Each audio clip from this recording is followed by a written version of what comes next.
Khamzat Chimaev returned in emphatic fashion at UFC 308. Chimaev 14-0 MMA, 8-0 UFC, ran through former middleweight champion Robert Whittaker for a first-round submission in this past Saturday's co-main event in Abu Dhabi. He acquired the help of Dr.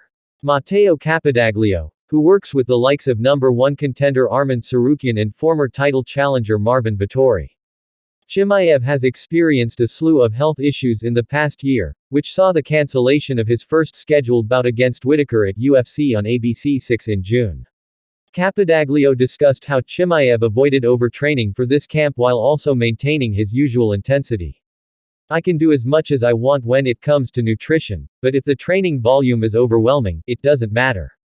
The body is going to break down at one point," Capodaglio told MMA Junkie. "You can have the best nutrition, but if you train 8 hours a day, say, the likelihood of having an injury is increased. I think the rest of the team did a great job, and Khamzat did a great job of understanding this. Not just macronutrient periodization but also training periodization. The training sessions were intense, but they were not never-ending.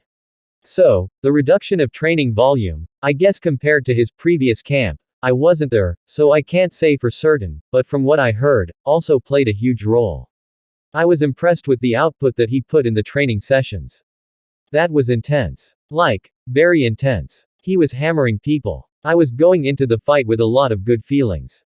Leading up to UFC 308, Chimaev mentioned the possibility of returning to welterweight. Capodaglio thinks middleweight is optimal but doesn't see a drop back down as an impossible feat.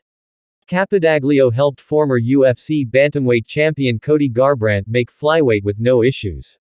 He recently moved up to 185, and he's feeling that weight class, Capodaglio said. Meaning that he's probably also gaining lean mass, he's getting bigger.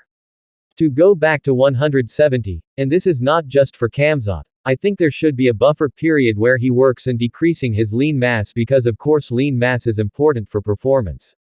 But the thing is, if your lean mass is so big that you cannot possibly make the weight, even if you're super lean, then the only way to make weight will be to decrease that.